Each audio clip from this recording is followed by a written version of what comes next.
எந்த நோக்கத்துக்காக கேட்கிறேன்? இது எவ்வளவு பெரிய முக்கியமான ஒரு நிலையான தீர்ப்பு வழங்கப்பட்டு விட்டது. காவிரி நீரை தடுக்கவோ தேக்கவோ திருப்பி அனுப்ப கூடாது என்று தெளிவாக சொல்லிவிட்டார்.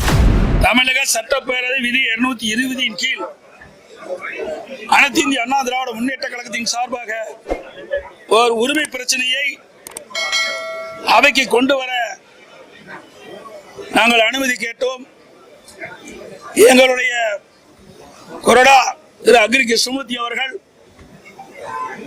மாண்புமிகு சட்டப்பேரவை தலைவர் அறையிலே இது குறித்து கடிதம் கொடுத்திருந்தோம். அரசின் தனி தீர்மானத்தில் இடை சேர்த்தல் திருத்தத்தை செய்ததை அவையின் கவனத்திற்கு கொண்டு வருவது தொடர்பாக இந்த உரிமை பிரச்சனையை அவையிலே எழுப்ப வேண்டும் என்ற அடிப்படையிலே கடிதம் கொடுத்திருந்தோம். ஆனால் பேரவைத் தலைவர் அவர்கள் 0 அவரில் இதை எடுக்க மறுத்துவிட்டார். எங்களை பேச அனுமதிக்கப்படவில்லை. அதனால அனைத்து இந்திய அண்ணா திராவிட முன்னேற்ற கழகம் இன்றைக்கு சட்டப்பேரவையில் இந்த உரிமை பிரச்சனையை தெரிவிக்க அல்லது பேசுவதற்கு அனுமதி அளிக்காத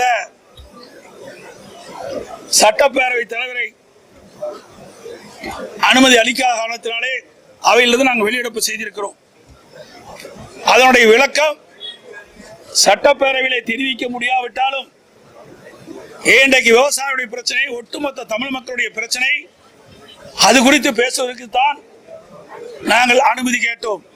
அதை சட்டப்பேரவை தலைவர்கள் அனுமதி மறுத்து விட்டார்கள். அதனுடைய விளக்கத்தை ஊடகத்தின் வாயிலாக மக்களுக்கு தெரிவிக்க விரும்புகின்றோம். 19/6/2026 நாளன்று மேகதாது அணை திட்டத்திற்கு எதிர்ப்பு தெரிவித்து ஒரு அரசின் தனி தீர்மானம் பேரவையில் மாண்புமிகு முதலமைச்சர் அவர்களால் முன்மொழியப்பட்டு தீர்மானம் ஒருமனதாக நிறைவேற்றப்பட்டதாக செய்தி மக்கள் தொடர்புத்துறை இயக்குனர் அவர்கள் வெளியிட்ட அறிக்கை பத்திரிகை குறிப்பில் தமிழ்நாடு சட்டப்பேரவை எண் 5 நாள் 19/5/2026 தெரிவிக்கப்பட்டுள்ளது. மாண்புமிகு முதலமைச்சர் அவர்களால் கொண்டு வரப்படும் அரசினர் தனி தீர்மானத்திற்கு தாங்கள் அனுமதி அளித்து சட்டப்பேரவைத் தலைவர் அதன் வரைவு நிகழ்ச்சி நிரலில் சேர்க்கப்பட்டு மாண்பு உறுப்பினர்களுக்கு 18/6/2026 அன்று அனுப்பப்பட்டது. பேரவை விதி 104 கீழ் பேரவை விதிகளின்படி மரபுகளின்படி உறுப்பினர்களுக்கு அனுப்பிய வரவில் கண்டுள்ள வாசகங்களில் திருத்தம் செய்யப்பட வேண்டுமானால் அரசின் சார்பான திருத்தங்கள் முறையாக அவைக்கு தெரிவிக்கப்பட்டு வரவில் உள்ள தீர்மானத்திற்கு பதிலாக திருத்தப்பட்ட அரசினர் தனி தீர்மானத்தை மொழிவதற்கு தங்கள் அனுமதியை பெற்று மாண்பு முதலமைச்சர் அவர்கள் பேரவையில் திரும்ப பெற்ற தீர்மானத்தை பேரவை விதியின் கீழ் அவையில் முன்மொழிய வேண்டும். உதாரணமாக ஏற்கனவே சட்டமன்றத்தில் நடைபெற்ற நிகழ்வு 31/5/2006 அன்று பேரவையில் உயர்கல்வி நிலையங்களில் இதர பிற்படுத்தப்பட்ட வகுப்பினருக்கு 27 விழுக்காடு இடஒதுக்கீடு வழங்க மத்திய அரசை கோரும் அரசினர் தனி தீர்மானம் அப்போதைய பேரவை முன்னவர்களால் திருத்தங்களோடு மொழியப்பட்டு விவாதிக்கப்பட்டு நிறைவேற்றப்பட்டது.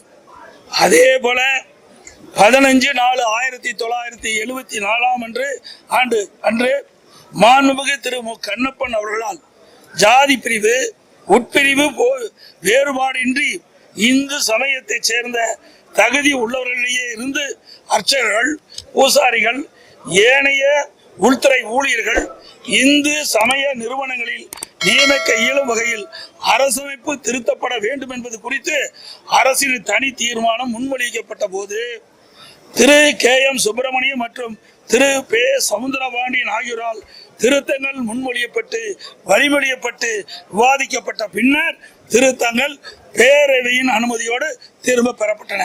தற்போது இந்நிகழ்வில் மாண்புமிகு முதலமைச்சர் அவர்கள் தங்களின் அனுமதி பெறாமலும் திருத்தம் செய்வது குறித்து பேரவைக்கு அறிவிக்காமலும் தீர்மானத்தை திருத்தி மொழிந்தது அவை விதிகளுக்கு முரணானது. மேலும் மாண்புமிகு உறுப்பினர்கள் தங்கள் கருத்துக்களை தெரிவித்த பின்னர் எதிர்க்கட்சி தலைவர் தம்முடைய உரையில் தான் அரசின் தனி தீர்மானத்திற்கு திருத்தம் தெரிவித்து அறிவிப்பு அளித்துள்ளதாக தெரிவித்து தனது கருத்தை தெரிவித்தவுடன் அதனை ஏற்றுக்கொண்டு அரசின் தனி தீர்மானத்தில் இணைத்துக் கொள்வதாக மாண்பு முதலமைச்சர் அவர்கள் பதிலுரையில் வழங்கியுள்ளார்கள். பேரவை விதி 36(5) கீழ் உறுப்பினர் அளித்துள்ள அறிவிப்பு தங்களால் அனுமதிக்கப்பட்டு அனைத்து உறுப்பினர்களும் அது பற்றிய தகவல் முன்னரே அளிக்கப்பட வேண்டும். ஆனால் மாண்பு முதலமைச்சர் அவர்களுக்கு மட்டும் திருத்தம் குறித்த அறிவிப்பு முன்னரே அறிவிக்கப்பட்டு அதற்கான பதில் தட்டச்சு செய்யப்பட்டு மாண்பு முதலமைச்சர் அவர்களால் அவையில் வாசிக்கப்பட்டது அவை உறுப்பினர் உரிமையை மீறிய செயலாகும். திருத்தம் குறித்து தகவல் அனைத்து உறுப்பினர்களுக்கும் தெரிவிப்பதற்கு முன்னர் மாண்பு முதலமைச்சர் அவர்கள் தீர்மானத்தில் திருத்தத்தை சேர்த்தது அவையின் உரிமையை மீறிய செயலாகும். ஆனால் மாண்பு முதலமைச்சர் அவர்களுக்கு மட்டும் திருத்தம் குறித்த அறிவிப்பு முன்னரே அளிக்கப்பட்டு அதற்கான பதில் மாண்பு முதலமைச்சர் அவர்களால் அவையில் வாசிக்கப்பட்டது அவை உறுப்பினர் உரிமையை மீறிய செயலாகும்.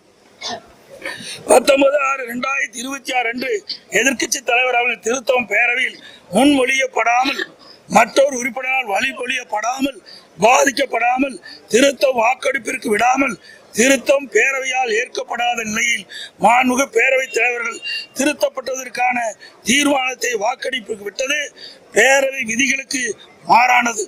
மேலும் மாண்புமிகு முதலமைச்சர் அவர்கள் படிக்கப்பட்ட திருத்தப்பட்ட தீர்மானத்தையும் அவைக்கு படிக்காமல் வாக்கெடுப்பு விட்டது மரபுக்கு மாறானது. மாண்புமிகு எதிர்க்கட்சி தலைவர் குறிப்பிட்டவாறு திருத்தம் குறித்து அறிவிப்பு அளிக்கப்பட்டிருக்கையில் பேரவை விதி 104 படி அந்த திருத்தம் முறைப்படி அவையில் முன்மொழியப்பட்டு வழிமொழியப்பட்டு விவாதிக்கப்பட்டு திருத்தம் பேரவையினால் ஏற்கப்படும் நேர்வில் மட்டுமே அதனை வரைவு தீர்மானத்தில் சேர்க்க இயலும். 19/6/2026 அன்று பேரவையில் முற்றிலுமாக மீறப்பட்டுள்ளன. பேரவைக்கு அளிக்க வேண்டிய தகவல் அளிக்காமல் அரசிற்கு சார்பாக ஒருதலை பட்சமாக மாண்புமிகு பேரவைத் தலைவர் நடந்து கொண்டதாகவே கருத வேண்டியுள்ளது. நாம் என்று விவாதித்துக் கொண்டிருக்கும் பிரச்சனை தமிழ் மக்களின் நலன் சம்பந்தப்பட்டது, உணர்வு பூர்வமானது. எனவே இனி வருங்காலத்தில் இது போன்ற விதி மீறல்கள் நடைபெறாமல் இருப்பதை மாண்புமிகு பேரவைத் தலைவர்கள் உறுதி செய்ய வலியுறுத்துகிறேன். 19/6/2022 கருணா அரசின் 19/2/2026 அன்று கருணா அரசின் மேகதாது திட்டத்திற்கு எவ்வித அனுமதி அளிக்கக்கூடாது என்று மத்திய அரசை வலியுறுத்தும் அரசின் தனி தீர்மானத்தை பொறுத்தவரை 18/6/2026 அன்று மாண்புமிகு சட்ட உறுப்பினர்களுக்கு வழங்கப்பட்ட 19/6/2022 நிகழ்ச்சி நிரல் வரிசை எண் 5 குறிப்பிட்ட வரைவு தீர்மானத்தை மட்டும் அனைத்து இந்திய அண்ணா திராவிட முன்னேற்ற கழகம் சார்பில் ஆதரித்ததும் என்பதை மீண்டும் வலியுறுத்துகிறேன். 19/6/2026 அன்று சட்டப்பேரவை விதி 104 படி முன்மொழியப்படாத இடைச்செருடன் சேர்க்கப்பட்ட திருத்திய தீர்மானத்தை நாங்கள் ஆதரிக்கவில்லை என்று கூறுகிறேன். இதைத்தான் சட்டப்பேரவையில உரிமை மீறல் பிரச்சனை கூட்டு வந்தோம். ஏன்னா இவர்கள் விதிகளுக்கு புறமாக திருத்தத்தை அவருடைய முதலமைச்சருடைய பதிலுரைகளை தெரிவித்திருக்கின்றார். இது வன்மையாக கண்டிக்கத்தக்கது. ஒரு திருத்தம் செய்யப்பட வேண்டும் என்றால் அந்த திருத்தத்தை அரசு தனி தீர்மானம் 18/6/2026 அன்று அனைத்து உறுப்பினர்களுக்கும் வழங்கப்பட்டு விட்டது. அதன் அடிப்படையில் மாண்பு முதலமைச்சர் சட்டப்பேரவை தலைவருடைய அனுமதியை பெற்று அவர் இந்த அரசுடைய தனி தீர்மானத்தை முன்மொழிந்தார். பிறகு விவாதம் நடைபெற்றது. பிறகு முதலமைச்சருடைய அந்த பதிலுரையில் தான் இதை இடைச்செருகல் திருத்தத்தை மேற்கொண்டிருக்கிறார். இது விதிகளுக்கு புறமானது.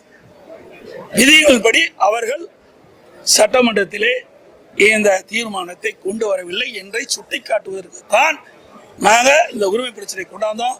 ஆனால் சட்டப்பேரவைத் தலைவர்கள் அனுமதிக்கவில்லை.